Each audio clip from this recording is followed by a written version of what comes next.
Visibility के बाद जो हमारा नेक्स्ट पॉइंट है वो है कंट्रास्ट ऑप्शंस, यानी कि प्रतिरोध या विरोध। प्रतिरोध या विरोध का सिद्धांत है वो आकृति और रंग के विचार को प्रकट करता है। ठीक है बेटा। विरोध की स्थिति में हम उल्टे कार्य को महत्व देते हैं, जैसे कि यदि फॉर एग्जांपल अगर हम बात करें, जैसे कि हम अगर किसी सफ़ेद शीट पर किसी ब्लैक पेंसिल से कोई आकृति बनाते हैं, जितना भी कार्य चित्रकारी में उस शीट पे किया जाता है उसको रंगों से यानी कि डेकोरेट करते हैं, और उसमें हम हल्के और गहरे रंगों का प्रयोग करके उसके विभिन्न भेदों का प्रयोगों के द्वारा उस चित्र का निर्माण करते हैं, यानी कि लाइट और डार्क की इसमें बात की गई है।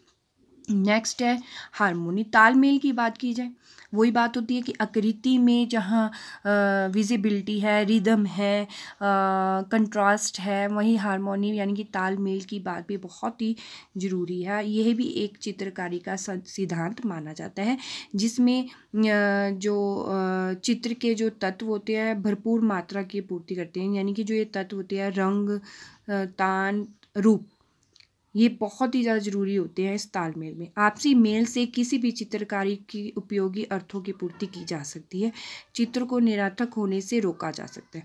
तालमेल की स्थिति में कोई भी कलाकार चित्र से भी सभी तत्वों को इस प्रकार व्यवस्थित करता है जिसके द्वारा वह अपनी रूप और रेखा, रंग और छाया, प्रकाश का सही क्रम से अनुमान यानी कि अनुसार लगा सके। यानी कहने का मतलब यह है कि जो चित्रकार है अपनी भावनाओं द्वारा, चित्र के द्वारा देखने योग्य भाषा को अपनी भावनाएं हैं वो भाषा है वो देखने योग्य बनाता है, अपने विचारों को व्यक्त कर देता है। और तालमेल में कोई भी चित्र आकर्षित बनाता है, चाहे वो रेखाओं के माध्यम से हो, वर्ण के माध्यम से हो, रूप के माध्यम से हो, विचार के माध्यम से हो, किसी भी माध्यम से हो, सही संयोजन होने से ही मेल शामिल होता है। ठीक है बेटा, ये तो थे प्रिंसिपल ऑफ आर्ट्स की बात की गई थी। अब हमारा जो नेक्स्ट टॉपिक है वो है यूनिट 1 का यानी कि content number 3, importance of various art in life and education. उससे पहले हम करेंगे बेटा, इसमें एक और चीज़ थी, दृश्य कला की। कई बार शॉर्ट क्वेश्चंस में आ जाता है कि दृश्य कला की विभिन्न सामग्रियाँ कौन कौन सी होती है। अगर विभिन्न सामग्रियों की बात की जाए कि विजुअल आर्ट में क्या क्या चीज़ें की ज़रूरत पड़ती है जो तकनीकी आयाम में उपस्थित है, जिनका उपयोग करके हम अनुभव का सृजन कर सकते हैं। ठीक है। और अगर हम इन सामग्रियों की बात की, सबसे पहले आएगी पेंसिल।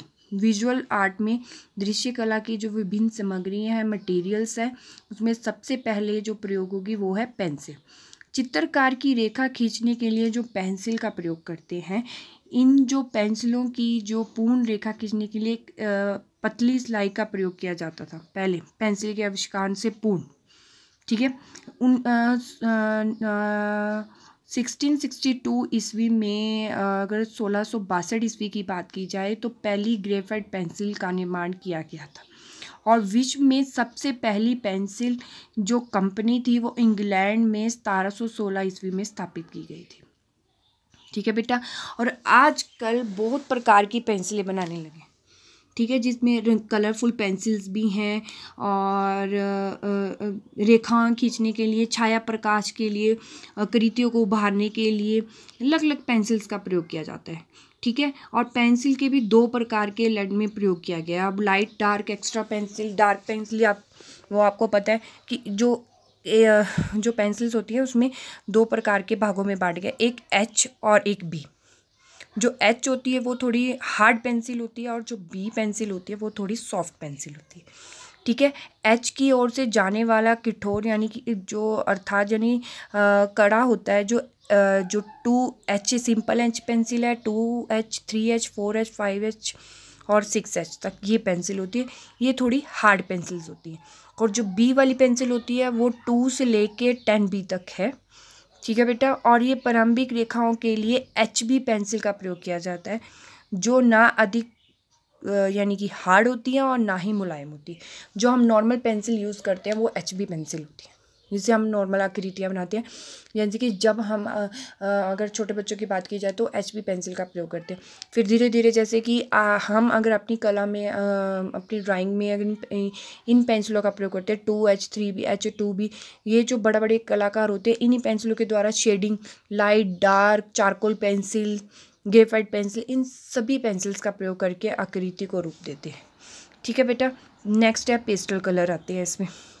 ये आपको पता है जो पेस्टल रंग का होता है प्रकृति के द्वारा में 12 कलर्स हमारे 12 भी होते हैं 24 भी होते हैं।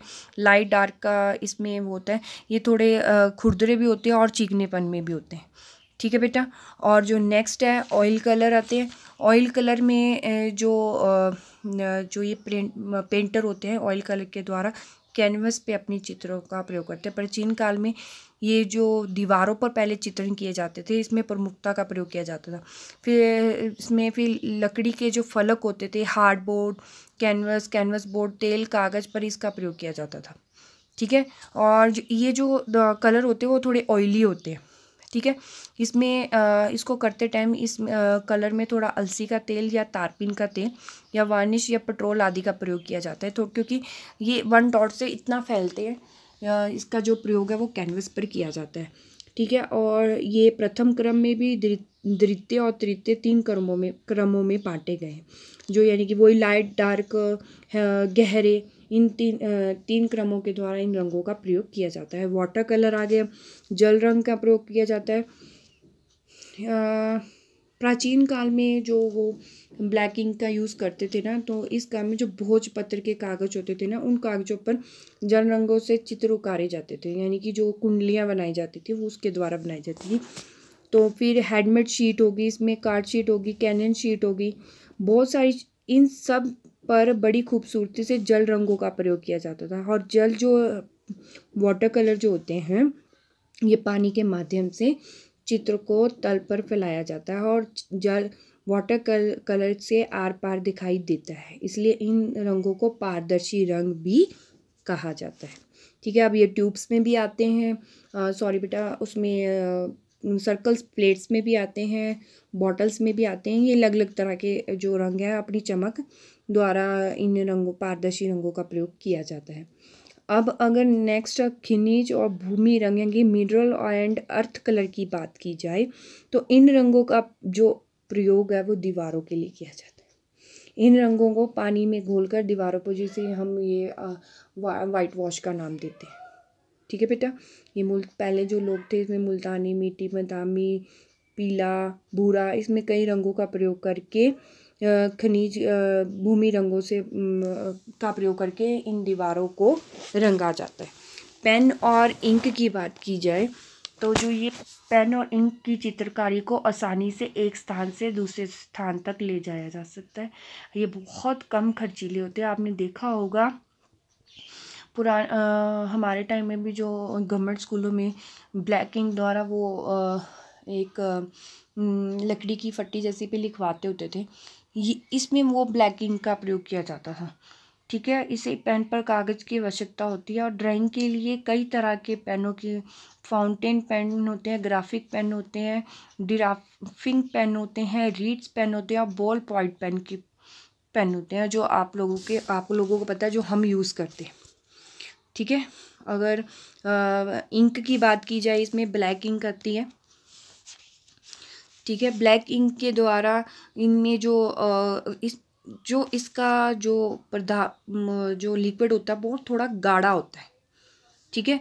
और इस पर ड्राइंग की इंक विभिन्न पदार्थों के लिए प्रयोग की जाती है। ये केवल काली और सफ़ेद ही 2 तरह की इंक आती है और इंकों में घुलने वाला रंग होता है। ठीक है। लगभग 20 रंगों की ड्राइंग इंक मिलती है। ओके बेटा। ये तो थे हमारे different material of visual art. हमारा जो ये टॉपिक है था परफॉर्मिंग एंड विजुअल आर्ट का, यहाँ पर कंप्लीट होता है। अब जो नेक्स्ट है हमारा वो है यूनिट का जो हमने content number 3 importance of various art of life and education. ठीक है बेटा।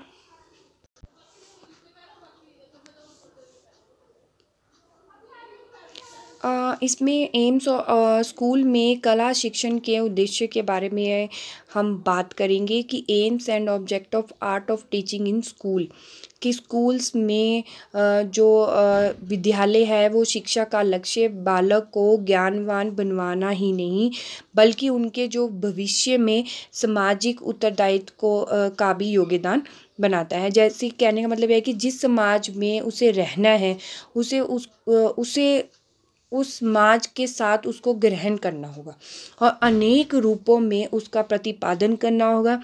ऐसा तभी हो सकता है जब समाज में संगीत बनाने का प्रशिक्षण बाल्यावस्था से प्राप्त हो जाए, या चित्रकारी बनाने का, उसी यानी कि जो भी शिक्षा हमें देनी है वो उसको बाल्यकाल से ही देनी है। और शिक्षण को सामाजिक प्रक्रिया के रूप में अपनाया जाना चाहिए, और प्रत्येक देश का, चाहे वो राजनीतिक है, सामाजिक दर्शन है, मूल्य हैं, संस्कृति है, शिक्षण प्रक्रिया को प्रभावित करती है। ठीक है बेटा। और विशिष्ट उद्देश्य यथार्थवाद होते हैं, और अगर सामान्य उद्देश्य आदर्शवादी होते हैं, और विशिष्ट उद्देश्यों को ही सामान्य उद्देश्य की अपेक्षा अधिक सरलता से प्राप्त किया जा सकता है, और इनकी जो क्षमताओं, इससे बालक के अंदर क्षमताओं का विकास किया जा सकता है। और जो कला शिक्षण के द्वारा कुछ ऐसे सूत्र दिए गए हैं जिसको ध्यान में रखकर कला के प्रति बालकों की रुचि में विकास किया जा सकता है। ठीक है बेटा। हमारे जो इसमें है पहला जो हमारा जो पॉइंट है, importance of art for school childrens, यानी कि विद्यालयी बालकों के लिए कला का महत्व। अब विद्यालय स्तर पर अगर हम देखा जाए तो व्यवहारगत समस्याओं का बालक के सामाजिक जीवन कौशल के विकास में, भावी जीवन में और उनके व्यक्तित्व विकास में, मानसिक हो संज्ञानात्मक विकास में, अपराध आदि पर गंभीर प्रभाव डालती है। कला है वो बालक में आत्मविश्वास की भावना, आत्म पुष्टि के साथ साथ मूल्यों के विकास का भी साधन बनती है। शिक्षा के उद्देश्य में जो समाज है, जो राष्ट्र है, उत्तम नागरिक का विकास करता है। लेकिन जो एनसीईआरटी द्वारा सन 1975 में राष्ट्रीय शैक्षिक अनुसंधान और प्रशिक्षण परिषद द्वारा नामक एक दस्तावेज में प्रकाशित किया गया था कि प्राथमिक शिक्षा का जो मुख्य उद्देश्य है वो सृजनात्मक क्रियाओं के द्वारा अभिव्यक्ति की योग्यता विकसित करने में शामिल है। यानी कि जो सृजनात्मकता है वो कला का ही परिणाम है। और जो 1986 में राष्ट्रीय शिक्षा प्रणाली में ने भी कला शिक्षा को माध्यमिक शिक्षा का एक अनिवार्य अंग माना है। NCF ने 2005 में राष्ट्रीय शैक्षिक अनुसंधान और प्रशिक्षण परिषद ने राष्ट्रीय पाठ्यचर्या रूपरेखा को कला शिक्षा के विभिन्न आयामों पर प्रकाश डाला, और जिसके माध्यम से प्राथमिक स्तर पर कला शिक्षा का एक अनिवार्य अंग बन गई। अगर हम इसके उपरांत विद्यालयी बालकों के कला के महत्व को बिंदुवार प्रस्तुत कर रहे हैं। पहला जो हमारा पॉइंट है वो है अभिव्यंजन की स्वतंत्रता। कला जो है वो बालक को अभिव्यंजन की स्वतंत्रता प्रदान करती है। यह बालक के अंदर प्रेरित उत्साह और स्फूर्ति जो बालक को है वो प्रेरित करती है, उसे उत्साहित करती है और उसको स्फूर्तिवान बनाती है। वे सामाजिक कार्यों में रुचि लेने लगते हैं। ठीक है। वो उनके अंदर की भावनाओं को जागृत करके, उनके अंदर रुचि को पैदा करके उनके सामाजिक कार्यों में यानी कि रुचि को बढ़ावा देती है। उचित परंपराओं के पोषण की बात करें तो जो समाज है वो उचित परंपरा के पोषण को संगठित करता है बालक के अंदर। वे परंपरा होने पर भी समाज की एकता रखती है। यह उनकी समाज की मर्यादा को पहचानती है, और ये समाज में भारतीय साहित्य, कला, चाहे संस्कृति है, चाहे ज्ञान विज्ञान की परंपराएं, उन सब पर गर्व होता है कि जो कला है वो परंपराओं का हस्तांतरण करती है। ठीक है। नैतिकता का विकास होता है। जो बालक के अंदर नैतिक मूल्यों की प्रेरणा का स्रोत कला ही होती है, और कला के द्वारा ही वो नैतिकता को पृथक नहीं किया जा सकता, और नैतिकता की भावनाओं से गहरा संबंध होता है, और कला को इसका एक मूल आधार माना गया है। ठीक है। इसके साथ साथ आनंद की अनुभूति होती है। चित्र बनाना, नृत्य करना, गाने सुनना बच्चों में आत्मिक जीवन का अंश माना जाता है, और यह वह बच्चे के अंदर आनंद की अनुभूति को पैदा करता है, और बच्चे अपने चारों ओर दुनिया में जीते हैं और देखते हैं कि कितनी सौंदर्य अनुभूति का रसानुभूति में आनंद लेते हैं, कि जिसके द्वारा वह चित्र के माध्यम से, नृत्य के माध्यम से अपनी खुशी को प्रकट करते हैं। नेक्स्ट है बौद्धिकता का विकास होता है। बौद्धिक विकास होता है बच्चों का कला के माध्यम से। बुद्धि का संबंध तथ्यों और विचारों और सिद्धांतों से है, और कला में किसी न किसी मात्रा में तथ्य, विचार और सिद्धांतों का समावेशन होता ही है। चाहे वो विचार हो, सिद्धांतों के आधार पर वह अपनी वस्तुओं और घटनाओं का चित्रण भी यानी कि कर देते हैं आकृति के माध्यम से, भावनाओं के माध्यम से। रेखाओं के निर्माण के द्वारा बालक अपनी बुद्धि का प्रयोग धीरे धीरे करना शुरू कर देता है, और बालक के जो लक्षण होते हैं वो तत्वों को समझता है। इससे ही उसकी बौद्धिकता का विकास होता है। अब कल्पना के विकास की बात करें तो कल्पना सृजनात्मक होती है। ठीक है। ये उसको मूल रूप प्रदान करती है, और सृजना कला का ही एक परिणाम माना जाता है, और जो कला है वो बालक में कल्पना शक्ति का विकास करती है। व्यक्ति का निर्माण होता है इससे। ठीक है। व्यक्ति का निर्माण होता है ना, जब कला व्यक्तित्व के निर्माण में, उसके विकास में बहुत महत्वपूर्ण योगदान देती है। चाहे वो कला विचार से हो, भाव से हो, भावनाओं से हो, कल्पना से हो, शैली से हो, इन सब का प्रतिफलन होता है। और बालक जो है कला में उसके निजी व्यक्तित्व की छाप अवश्य छोड़ता है। अपनी कला में वह भावनाओं को अभिव्यक्त करता है, और अपने व्यक्तित्व को, अपने जीवन की प्रमुख भावनाएं जो उसके अंदर होती हैं, वो एक ही भावनाओं को अलग अलग बालक अलग अलग तरह से अभिव्यक्त करता है। कि सोचने की जो शक्ति होती है, भावना की जो शक्ति होती है, वो व्यक्ति के अंदर अलग अलग रूपों में होती है। ठीक है बेटा। ये उसका जो बालक के अंदर में सहज प्रवृत्तियों, मनोवृत्तियों, भावनाओं का विकास करती है। ठीक है। ये विद्यालयी बालकों के लिए कला का महत्व है।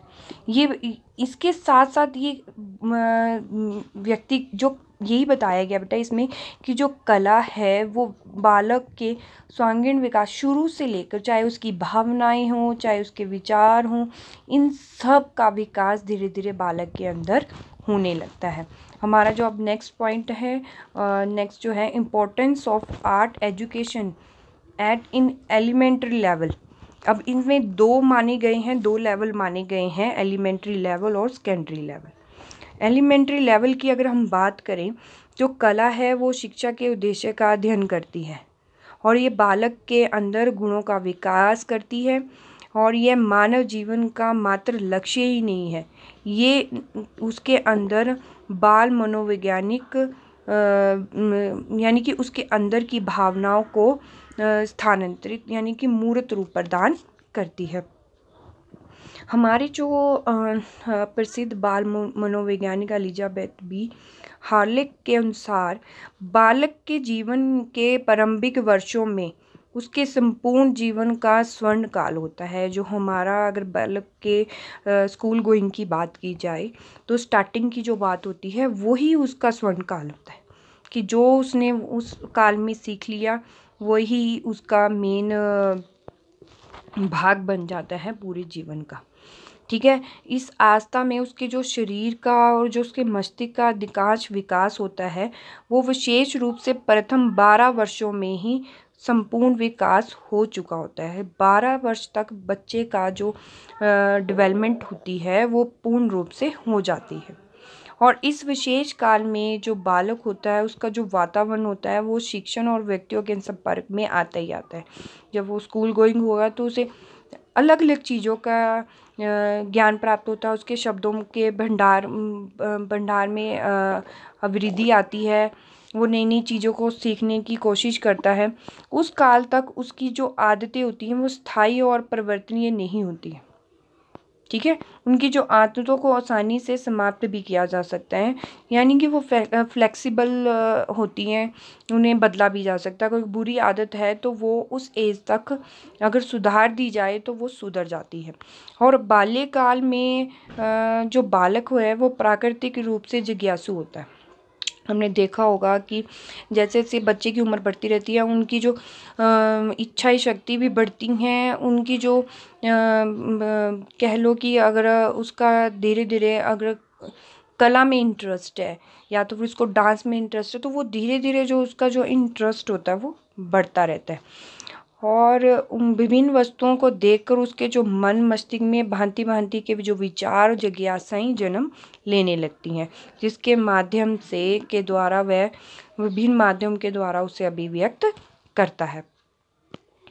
तो हमारा जो एलिमेंट्री लेवल है, इन्हें अगर हम रेखा को कुछ इस प्रकार से परिभाषित कर सकते हैं कि जो सदैव मनुष्य के जीवन के प्रत्येक भाग पर अपना प्रभाव डालती ही डालती हैं।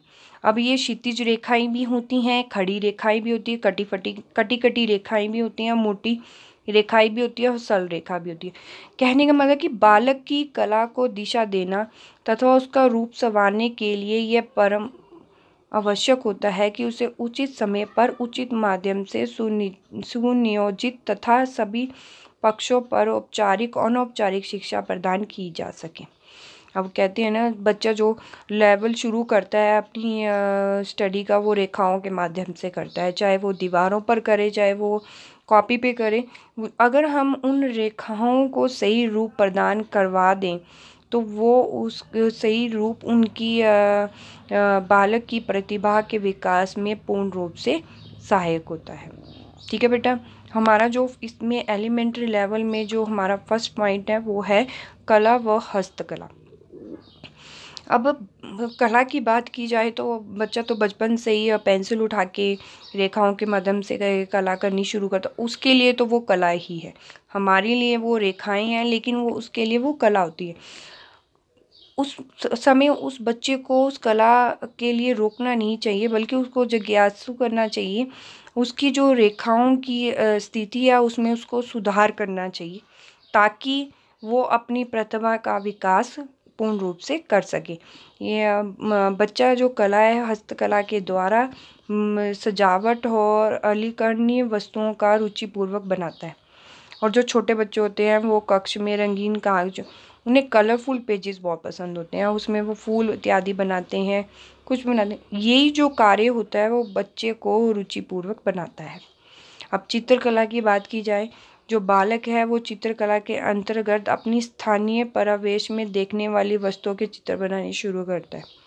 जो हम बनाते थे, तो हम जैसे कि जब हमने शुरू की थी तो चित्रकला में हम पहले अपने आसपास की, जैसे कि पेड़ हो गए, पौधे हो गए, अम्ब्रेला, हट, सब वेजिटेबल्स, ऐसी चीज़ों की आकृति बनाते होते हैं। बच्चे के समक्ष मॉडल रखकर, जैसे किताब पर सेब या गिलास रखकर, कप प्लेट आदि के मॉडल को दिखाकर बच्चे उस हिसाब से चित्र बनाने की कोशिश करते हैं और वह उसके अभिव्यक्ति को प्रकट करता है। मूर्तिकला की बात करें तो मूर्तिकला जो है वो व्यक्ति में अपने भावों को प्रकट करती है। ठीक है, मूर्ति जो होती है वो मूर्ति काल के अंदर भिन्न प्रकार की मूर्तियाँ बनाने का जो भावनाएं होती हैं, विचार होते हैं, वो उसे प्रकट करता है। और हम जो छोटे बच्चे होते हैं वो मिट्टी से बर्तन बनाते हैं, ठीक है, खेलने की वस्तुएं बनाते हैं, वो अपने वातावरण में देखते हैं, पशु पक्षियों के चित्र जरूर बनाते हैं।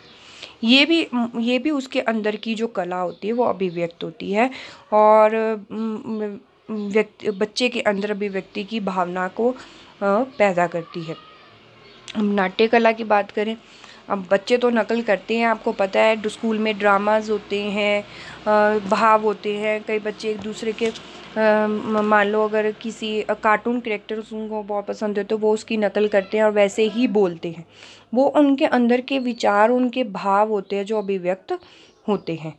और बालक नाटक और ड्रामा आदि के माध्यम से अपने विचारों को, हाव भाव को दूसरों के सामने रखता है। ठीक है, ये तो थे हमारा एलिमेंट्री लेवल, जिसमें कला, हस्तकला, चित्रकला, मूर्तिकला और नाट्यकला आती हैं। अब हम बात करेंगे सेकेंडरी लेवल की, यानी कि माध्यमिक स्तर। अब अगर माध्यमिक स्तर की बात करें तो इसमें जो हमारा जो लेवल आएगा वो थोड़ा बड़ा लेवल आता है। इसमें चरित्र निर्माण बालक, art help of character building की बात करते हैं कि जो कला है वो मनुष्य के अंदर शुद्ध चरित्र का निर्माण करती है, क्योंकि कला के द्वारा जो व्यक्ति है वह सदैव अपने अच्छे गुणों से भरपूर होगा और वह कला को अपने आप में व्यस्त रखेगा और वह इधर उधर की फालतू बातों में कोई ध्यान नहीं देगा। अब पढ़ने वाले बच्चों की बात ली जाए तो उनका जो माहौल होता है वो ऐसा ही होता है, चाहे कोई भी बात करे लेकिन उन्होंने सिर्फ पढ़ना ही। ऐसे चित्रकार को वो अपनी ही लगन, अपनी ही मूर्त में कृति को मूर्त रूप प्रदान करते हैं। ठीक है बेटा, इससे उन बालक के अंदर चित्र निर्माण में वो सहायक होता है। अगर नेक्स्ट है हमारा making use of best out of waste, यानी कि जो टूटी फूटी व्यर्थ चीज़ों का सदुपयोग करना। वेस्ट मटेरियल से जो अलग अलग चीज़ें बनती हैं वो तो आपको पता ही है, पेंसिल के छिलको ले लो या फिर कुल्फ़ी के स्टिक्स के द्वारा या आजकल प्लास्टिक की बोतल से, यानी कि जो भी व्यर्थ चीज़ों से, बेकार फेंकी हुई चीज़ों को एकत्रित करके उसे फिर से प्रयोग में लाया जाता है और यह कार्य कला के माध्यम से ही किया जाता है। ठीक है, उन चीज़ों को सही रूप आकार देना वो एक कला ही है। ठीक है, helpful in valuation of life की बात करें तो जीवन का जो मूल्यांकन करने में एक जो कला है वो बहुत अधिक सहायक सिद्ध होती है। एक व्यक्ति की किसी कला में रुचि है और उस कला द्वारा वह भविष्य में बालक में नैतिक मूल्यों का विकास होता है, यानी कि वो मिलजुल कर कार्य करते हैं। उनकी जो सोचने की शक्ति होती है वो दूसरों को यानी कि सच बोलना, समय पर कार्य पूर्ण करना, दूसरों का आदर करना, ये सभी नैतिक मूल्यों में का विकास होता है और यह कला द्वारा ही किया जा सकता है। ठीक है बेटा, नेक्स्ट है हमारा art help in psychological development of person, यानी कि कला व्यक्ति में मानसिक शक्ति का विकास करती है। कला द्वारा बालक की मानसिक शक्ति का विकास होता है। यही हम अब तक पढ़ते आ रहे हैं, जो कला है वो बच्चे का ऑल राउंड डेवलपमेंट करती है। इसके द्वारा बालक में सृजनात्मक शक्ति, कल्पना शक्ति, तर्क शक्ति और तुलनात्मक और निरीक्षण शक्ति का भी विकास होता है। Art help in moral development, नैतिक विकास में ये जो कला है वो बहुत अधिक सहायक होती है। कला का जीवन व शिक्षा में महत्वपूर्ण स्थान होता ही है। कला ही जीवन को एक आदर्श रूप प्रदान करती है। नेक्स्ट है इकोनॉमिकल डेवलपमेंट की बात की जाए तो जो आर्थिक विकास में कला सहायक होती है, यह व्यक्ति की रोजी रोटी का साधन बनती है। अगर कल जो हमने बात की थी उस टॉपिक में कि जो अगर कला की बात की जाए तो कला जो है वो व्यक्ति को पूर्ण रूप से यानी कि उसके आने वाले समय में उसके व्यावसायिक साधन बन जाता है। और प्रतियोगिता की इस दुनिया में कामकाज की तलाश प्रत्येक व्यक्ति की एक समस्या मानी गई है। लेकिन व्यक्ति के अंदर अगर हुनर होगा, वो कला होगी, तो उस कला के माध्यम से वह उस व्यवसाय को अपनाएगा और वह व्यक्ति जीवन में कभी भूखा नहीं रहता और वह उसके आर्थिक विकास में उस कला का विशेष योगदान माना जाएगा। अब बेसिक फॉर लाइफ की बात की, जीवन की बुनियाद की बात की जाए, जो कला है वो जीवन को बुनियाद देती है। कला ही बिना जीवन नहीं है और जीवन बिना कला नहीं है। पहले भी हम बात कर चुके हैं कि जो जीवन है वो हमारे दैनिक जीवन में प्रत्येक क्षेत्र में कला का बहुत अधिक महत्व होता है। देखो बेटा, अगर हम अपनी बात करें जो कला है, अगर हम हाउस वाइफ की बात करें तो हम हर उस लेडी के अंदर हर टाइप की जो कला मानी जाती है। किचन की बात हो उसमें उसकी कला की ज़रूरत होती है, खाना बनाने की कला होती है। साफ़ सफाई की बात की जाए, साज सजावट की बात की जाए, उसमें एक कला होती है। ऐसी जो दैनिक जीवन में प्रत्येक क्षेत्र में, चाहे हम घर की ना बात करें, बाहर की भी बात करते, तो प्रत्येक क्षेत्र में कला का महत्व देखने को मिलता ही है। चाहे फर्नीचर की बात हो, जूते कपड़ों की बात हो, कोई भी हो बात, ऐसे अनेक आविष्कार हो, वो कला के हर क्षेत्र में देखने को मिलते ही मिलते हैं। आप टेलरिंग की बात करो, सूट को सही रूप देना, सही आकार देना, फर्नीचर को सही आकार देना, मिस्त्री की बात करो, घर को सही आकार देना, ये इन सब चीज़ों में कला का बुनियाद, जीवन में उस कला का बुनियाद माना जाता है।